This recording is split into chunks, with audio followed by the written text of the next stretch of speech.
for joining us this evening. You know, it's a Wednesday evening. This is not the perfect place to be, you know, having a lecture. I promise you it's not a lecture. So we have a couple of slides there, but at the end we have a group discussion. And I might have some history, so don't be scared whenever I share a bit of history, because it's just to set the stage for the group discussion. So my main intent behind today's event is really to question our concept about sustainability. Why we consider sustainability to be that way in the built environment.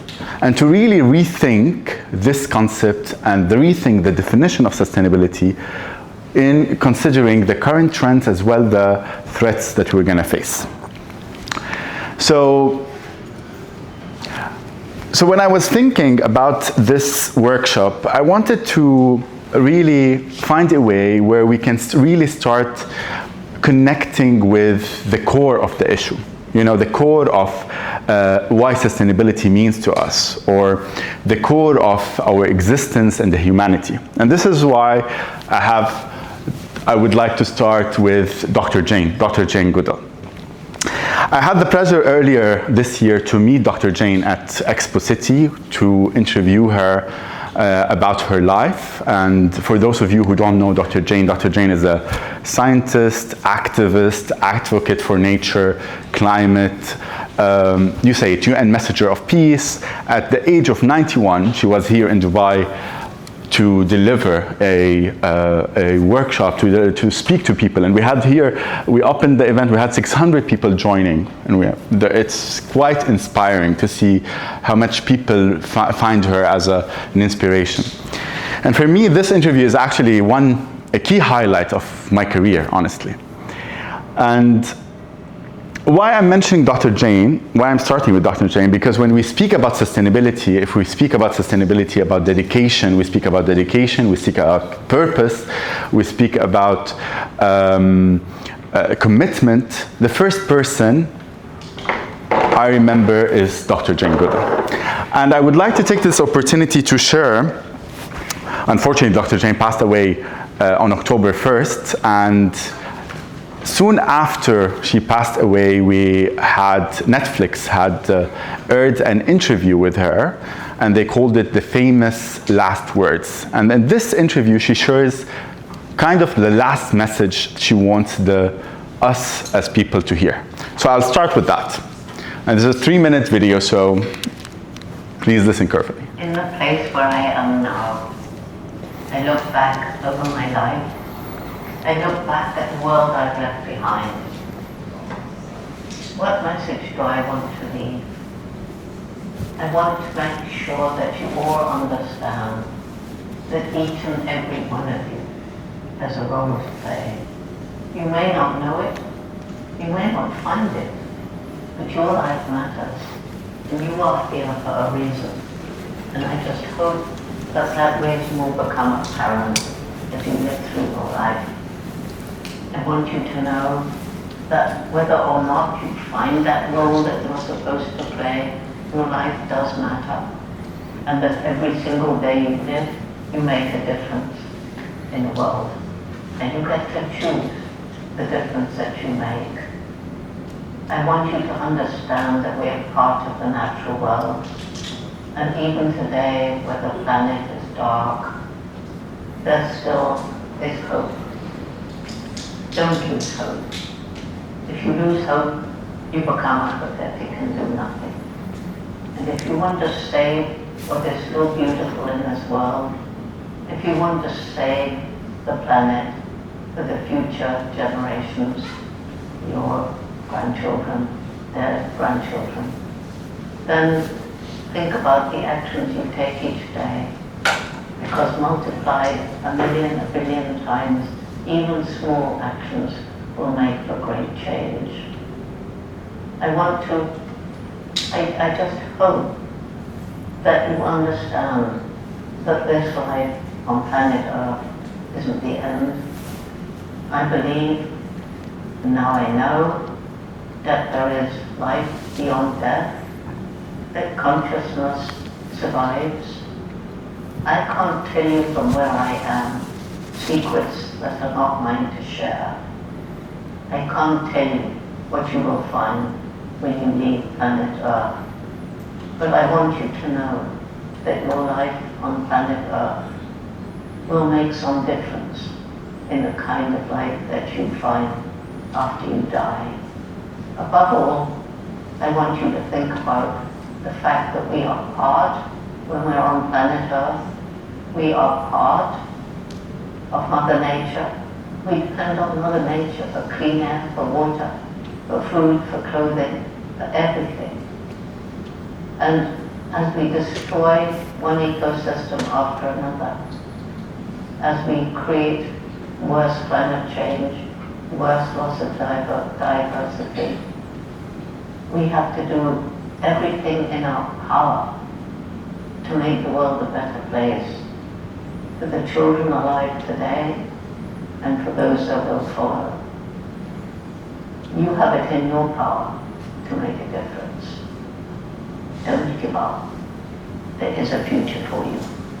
Do your best while you are still on this beautiful planet Earth that I look down upon from where I am now. God bless you all.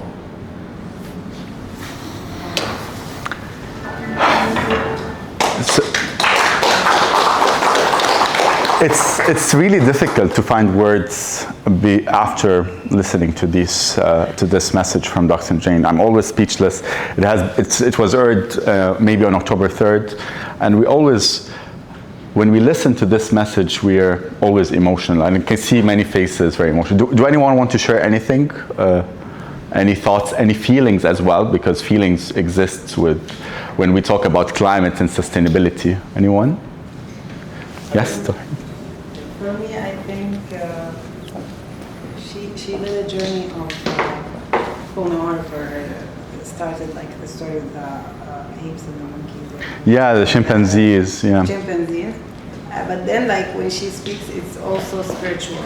I come from an engineering background, but yes. when I deal with sustainability, I feel like the spiritual part also matters. The emotional part also matters. How we think of everything, like somehow engineering comes connected to spirituality in a way, and that's how, when everything becomes one, that's when we can do something. And that's the feeling that she gave me, that we need to work together. And that's what I always say when people tell me, like, the government needs to do this person needs to do this. No, it's all of us. We work together, and then we can lead the movement. So, and that's beautifully said.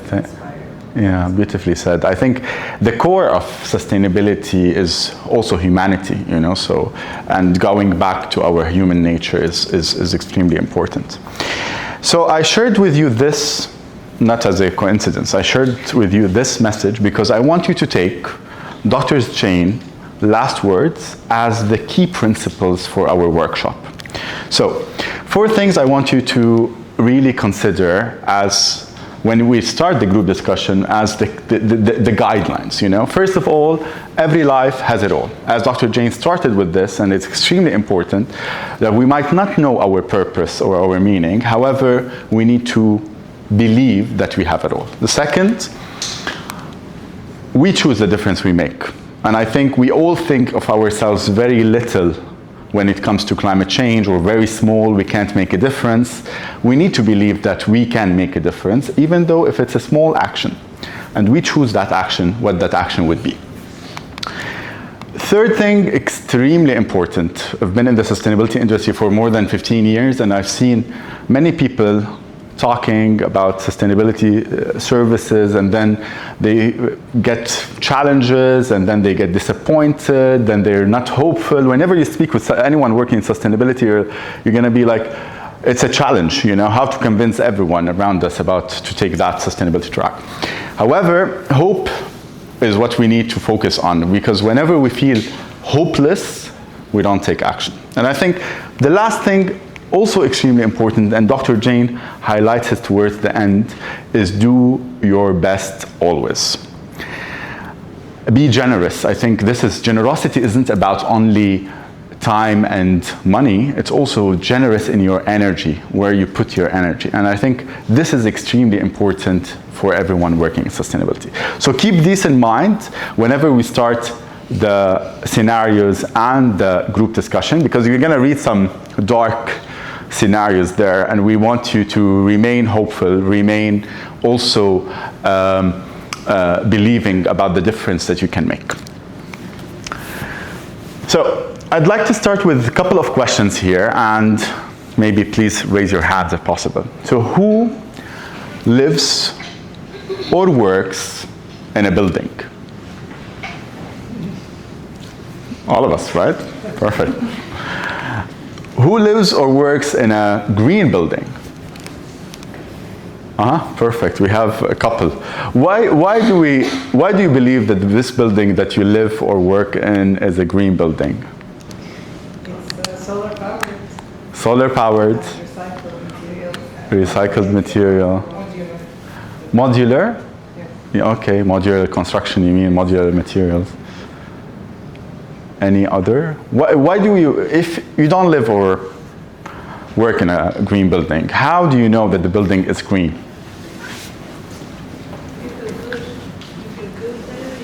Feel good. Okay. Light, natural light. Natural light. Air quality. Air quality. The temperature. The temperature. It has a stamp outside saying it's green. Sorry? It has a stamp saying it's green. Stamp saying it's green. So certificate, a green building certificate. ISO certificates. Okay. Okay. So yes, one thing about we would tell a building is green is the certificate that it has. But do we trust these sustainability certificates that are on these buildings? If it's up to date. Sorry? If it's up to date. Up to date? You don't trust? It's not about trust it, yeah. It doesn't give me the full like. So whenever, like we have LEED Platinum, for example, building, are you sure that this is a sustainable building? Sometimes it's a low-hanging fruit. Mm-hmm. If I see it, then I believe it. Okay. The certificate is there, but doesn't mean that for me it means that they know how to make the certificate. Okay. They are sustainable. Yeah. No, do you know there is obsession here in the market in getting certifications and the highest certificate? And maybe getting the highest certificate is not sustainable. You know, maybe going to LEED Silver is better than whatever higher that will push the sustainability limitations. So yeah, when I started looking at this presentation, I was like, okay, what Google would say about a green building. Obviously, definition of green building is very much different across different people, from air quality to energy, buildings, materials, how we feel as well, all of that together. So I've done a Google search on the images, and here's what I got. Shocking, yeah? First 10 images are buildings with green plants on the balconies, on the walls, on the roof, everywhere. And there's like 100 others. So the first 100 are like this, by the way. Sorry? It matches the definition of what you're saying. Yeah, exactly. Obviously, it doesn't translate because we know that green building is much more than that. I'm like, okay, maybe ChatGPT will get it better because that's smarter, right? So the first, I'm like, ChatGPT, please imagine a green building. And this is what we get. More unrealistic, you know? It's just a building with, even the greenery don't look green, you know, don't look real. Then I explained to ChatGPT, listen, a green building is much more than that. As energy, how we feel, well-being, indoor quality, indoor environmental quality, materials. And obviously what ChatGPT responded is, you're right. I made a mistake. This is an image of a green building. So this is a more realistic image of a green building with solar panel, okay? But the thing that most of people or many people don't know is that the sustainability, the concept of sustainability itself and green buildings is not new. It's a much older, it's 1,000-year-old concept. So, do you know when these principles were adopted first? like the principles of green buildings. Who adopted them? What were the first principles that were adopted?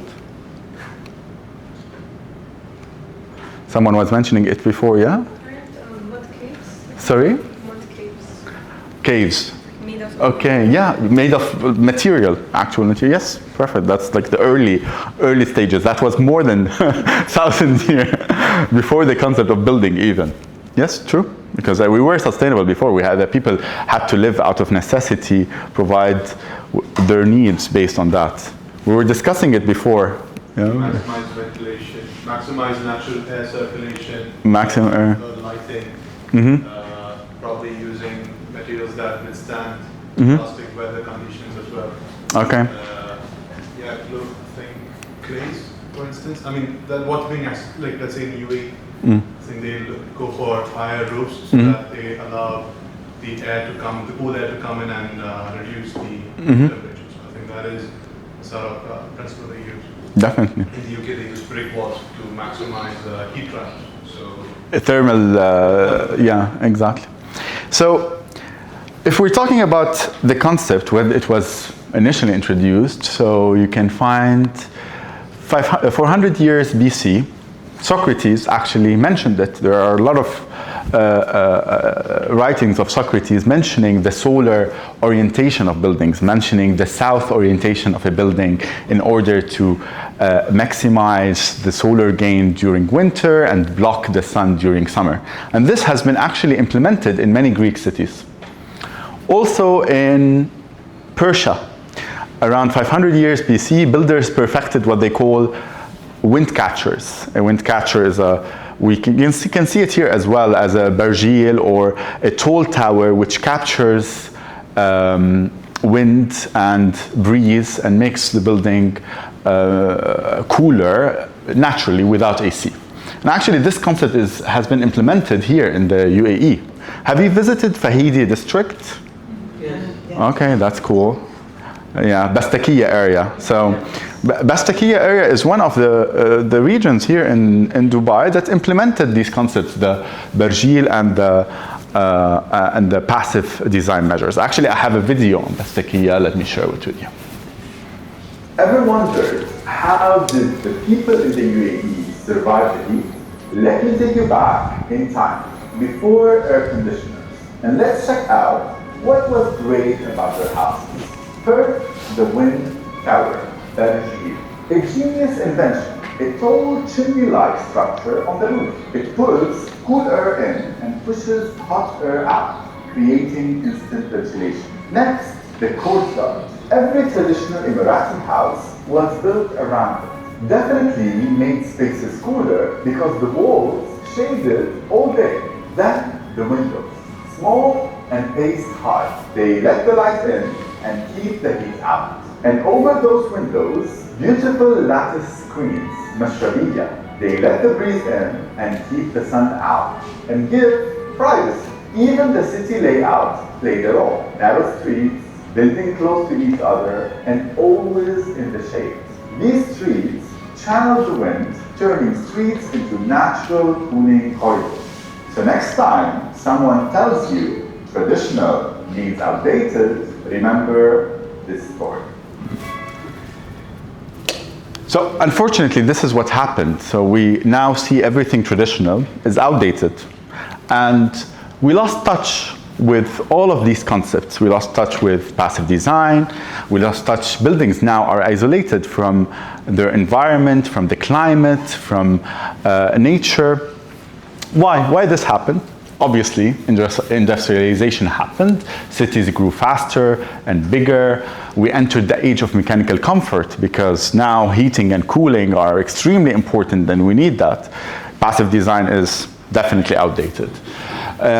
Buildings became to be blocks of concrete, of glass, and we were designing more for making things for looks and for speed.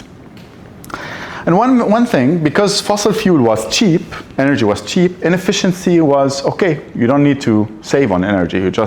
You care about making the biggest building at the highest speed, you know? But in life, things happen. Whenever things go in the wrong direction, you get wake-up calls, right? Also in your personal life, you get wake-up calls. You know, you're not doing this right. You have to change the way you're behaving. And this is what we got. We got our first, what I call wake-up call, modern wake-up call. And that was in the 1973. This is some history, okay? But there is a reason why we have this history. And here we had an oil crisis, and we started discussing the importance of energy security, having a secure energy system, and we figured out that the system which we're actually running is inefficient and is fragile. Here we started looking back. What worked before? Passive design, okay. Solar orientation, insulation. We needed to get back all of these concepts back to life. And I think this is what was the bridge to what we call today green building movement. It started there. Then we had the rise of the green building movement. In the 1980s and 1990s, we saw that the concept of sustainable development is introduced. Now it is important that we balance the society, the environment, and the economy. Then introduction of green building rating tools, systems, LEED and BREEAM, also at the same time. Unfortunately, we had, after that, several wake-up calls. First one, I think all of you know about it, climate change. You know, since the Paris Agreement and SDG 11 or 13, we're now focusing on climate and limiting our global warming by 1.5 degrees Celsius.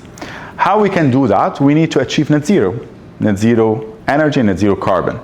And this has influenced the building and the cities industry, you know? So the building industry now has to meet these global targets as well. So the concept of sustainability in built environment has been expanded by net zero now. It initially expanded by energy efficiency because of the oil crisis. Now we need to be also net zero on the energy side. But not only on the energy side, on operations, we need our building, also the materials that are used in the construction for, because these materials are extracted raw material that is processed and manufactured and then transported into the building. So there is emissions happening there, which we call embodied emissions. So now we have to consider energy consumption of buildings, emissions from also building materials, as well as different concepts which were emerging, such as circular economy, biophilic design as well. So all of these concepts are now part of sustainability, or the definition of sustainability in the built environment. Indoor air quality was a very important topic, and indoor environmental quality, but it also got a lot of attention with the second wake-up call, with COVID-19. It was 5 years ago. We were talking about importance of air quality, importance of access to greenery, because we were all trapped in our houses. We needed natural light. We needed to go to the nearby garden, to the park. So that really also expanded the concept of sustainability. Now, sustainable buildings need to not only be net zero energy, net zero carbon, but also they need to provide a great environment for everyone living in them. They need to make us feel happy. So that's also another thing. And now we're living with what I call climate resilience era. We have a lot of heat waves.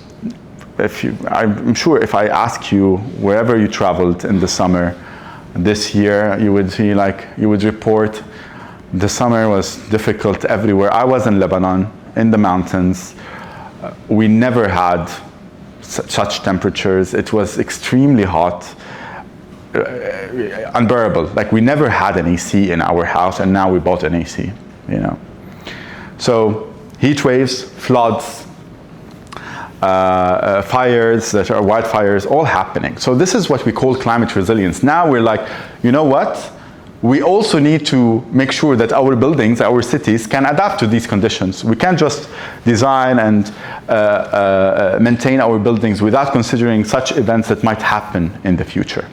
So that's also a different dimension to sustainability in the built environment. So now when we talk about sustainability in built environment, we have hundreds of concepts there. We need to talk about waste as well. We need to talk about circular economy, net positive, 30-minute city, EVs, biophilic design, and I'm sure you can add 10, 20, or even 50 other themes and concepts added to that. So when I was designing this and looking at history, when I was really reflecting, I'm like, okay, we started with energy efficiency and the importance of energy efficiency, and then climate action, health and well-being, now climate resilience. And for me, this concept and how the evolution of the concept of sustainability is very reactive. It's really what's happening is we redefine sustainability and we focus on different areas based on the crisis that's happening. So COVID-19, we never had an issue with the pandemic. Now we have to have additional considerations to our buildings because an outbreak can happen. So this is why we designed this workshop in this way. And before we go to the main part, which is the group discussion, I'd like to share with you a couple of figures that you also keep in mind when you're looking at the definition of sustainability in the future. These 4 reports were actually issued within like a couple of weeks, so 4 reports on climate change and climate action, and we have a couple of 2 before COP30. And all saying similar messages. We entered the danger zone of 1.4. Multiple oil systems are nearing irreversible tipping points. 7 out of 9 ecological systems are breached. This is the planetary health check. On the progress side, we can see that 77% we have of the GDP are under net zero targets, which is great. You would say, oh, amazing, everyone is committed to net zero. But then, only 7% of the companies, 6% of the regions, 4% of the cities are meeting the minimum integrity criteria. And this means implementation is not happening, actually. And usually what happens is that these companies are committing to doing action after 2040. This is an issue that we will deal with after 2040. What I really like is actually one of the key findings of the global, or key highlights of the Global Tipping Points report. They highlight something called positive tipping points. So we're talking about negative tipping points, all of that, but there's something about it can be positive, that's such as shifts in the green tech, policy, behavior, all can reverse these cycles, which I really like, and this is what keeps us hopeful, honestly. Just one question. Please, yes. You mentioned 4% of cities meet the minimum. Do you know which city is leading net zero? I don't know the name of the top city, but top cities would include definitely, in Europe, it would be maybe Copenhagen has done a lot of work on net zero. Yes. Norway, that's Norway's one. Oslo Yes. is one of them. Oslo as well. So this is would be, yeah. Yeah, so there are quite good examples on net zero from a city perspective. Also Dubai, one of the cities that is committed also to achieving net zero by 2050. The reason I asked the question because there's a lot of lip talking going on about net zero. Obviously, your statistics is talk about reality that there's a long way to go. There is definitely a long way. I attended the event 2 weeks ago, the World Conference in Dubai, WBES event. One of the topics that Dr. Ali was saying that everybody's talking about it last year and we still haven't accelerated, specifically for UAE. That was one of the main topics. The main topic that came up was around collaboration. It's really how do we accelerate achieving these net zero goals.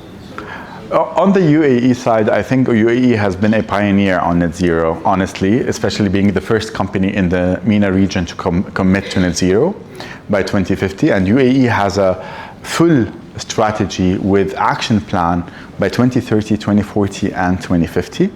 So there has been work that is done, and there is actually implemented across different emirates as well. So, and depends on the area. If we're looking at energy efficiency, there's a lot of progress also happening in the UAE on renewable energy as well.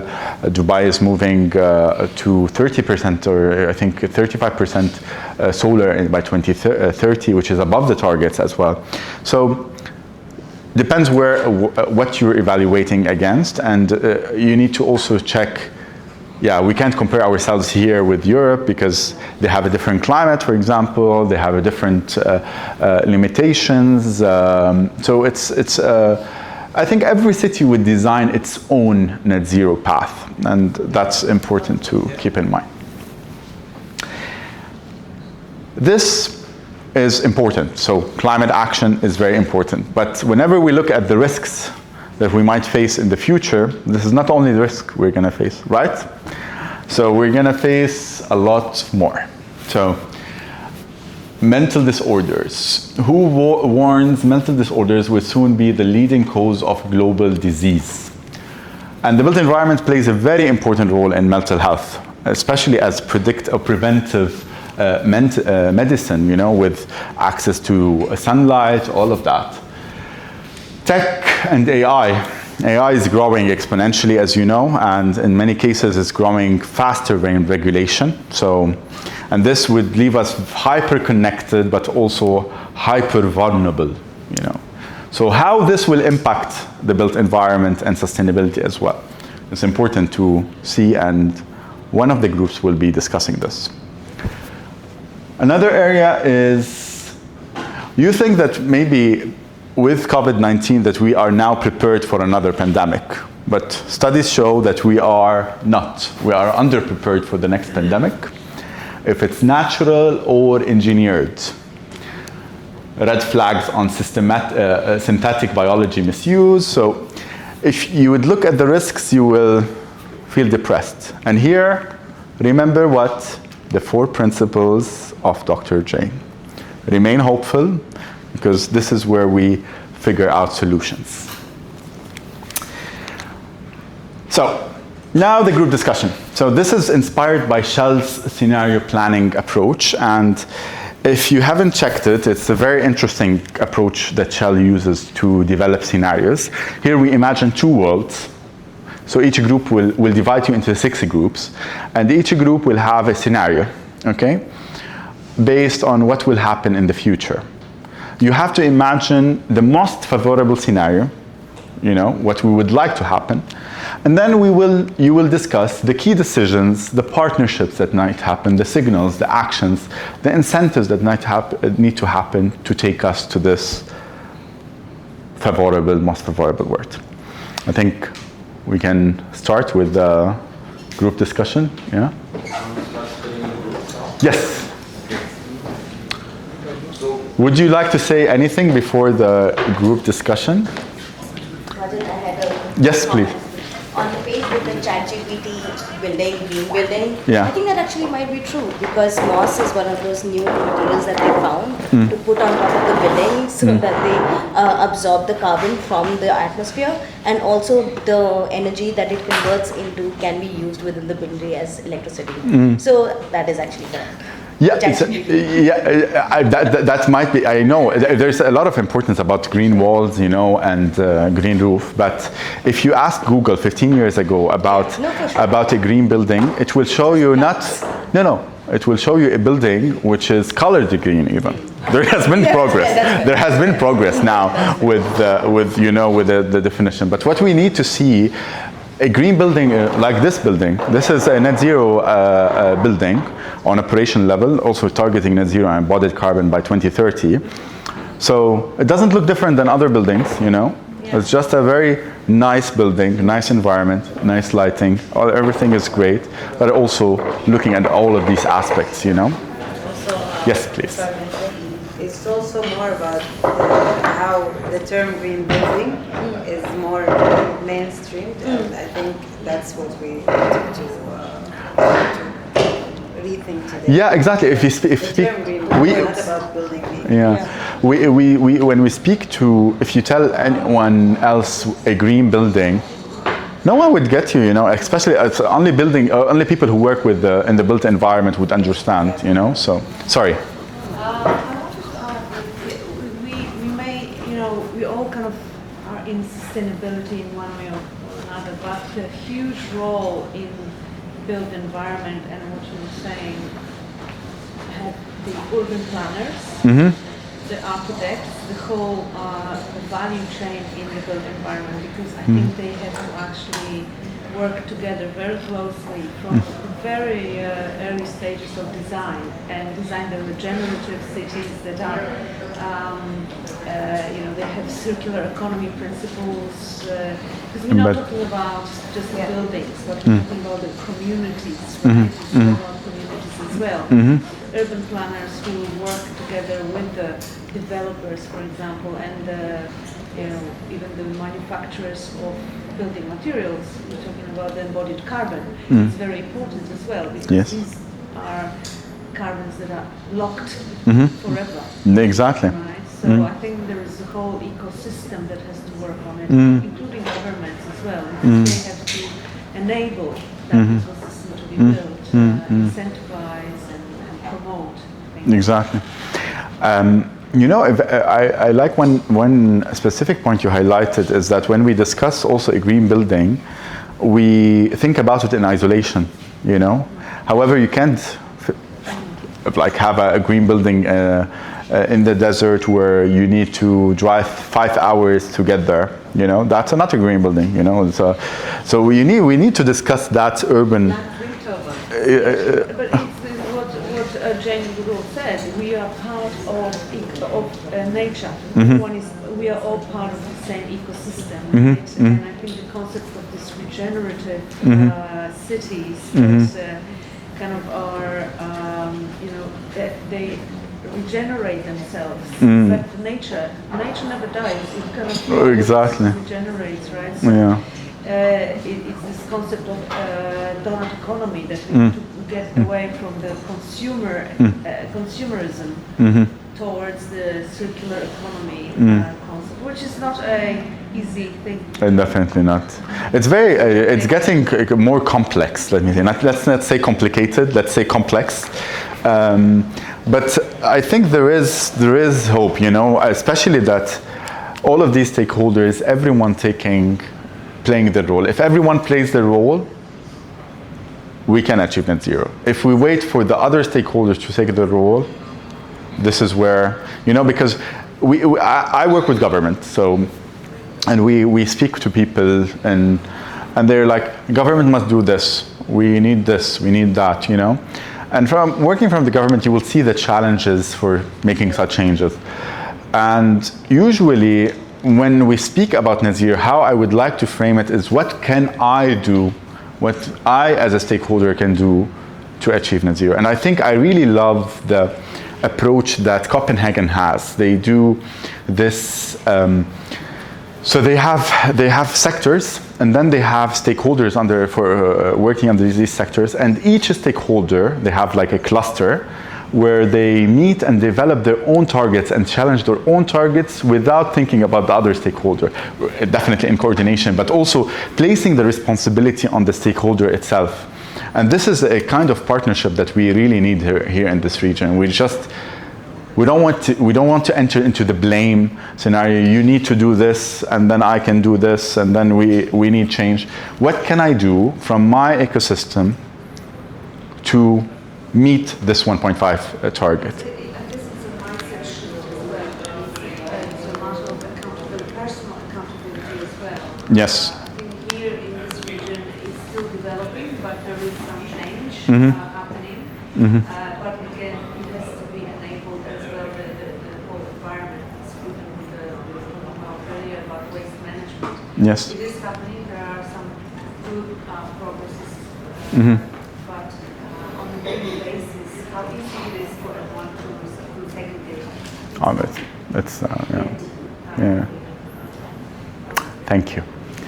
Yes, let's make it fast because we are. I don't want you to stay here until 9 p.m. Yeah. Yes. The other point is about the social justice. Oh. Like when we're talking about, for example, climate justice. Mm. So what about the condition of the migrant workers vis-a-vis the expatriates, the high-skilled laborers, and they're quite invisible. Like even this building might have been built by a migrant worker, definitely by a migrant worker.